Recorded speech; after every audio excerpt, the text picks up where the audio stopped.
Hi, I'm Dr. Darren Howarth with Summit to Shore Chiropractic, and going to discuss a couple things. So this is how I do, part of how I do a deadlift progression or some of that core strengthening work. So deadlift is a really good exercise with trying to be able to strengthen everything and to be able to move in the right places, to be able to make the stress go in the right spots of the body. So I'm going to do this in two parts. This is part one. So first thing I'd like to get into, I'll have you lay on your back for me. So this would be a glute bridge exercise. So what you're trying to do, legs up just like that. So first squeeze the glutes and then push the hips forward.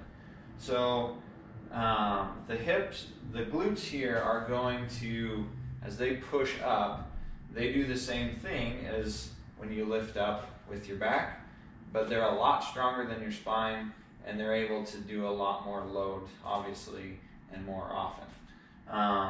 So this is essentially a deadlift laying down. So being able to get comfortable here and making sure that the glutes are firing each time, the back should feel fairly loose. I mean, it's going to have some tension in there, but it shouldn't be painful, and it should be more in the hips. Okay? So that's step one that I usually go with.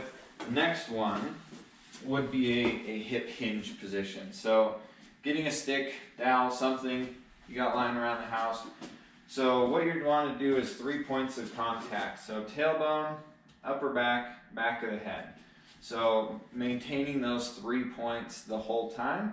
And what you're trying to do, pushing the hips backward, kind of pretend like you're getting chopped at the hips there, and being able to push those hips back.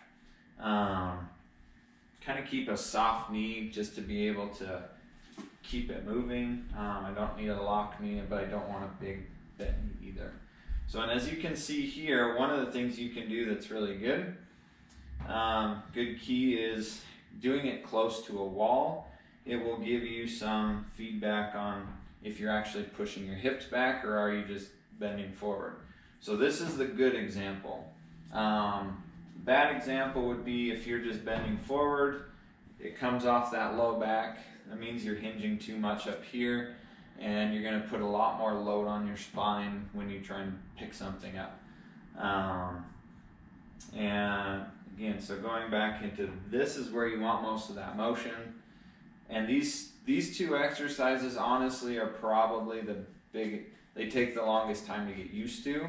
So work on these for a while, get comfortable on these, and then once you feel comfortable there, we'll go on to part two and teach you some other steps to be able to get you into your deadlift.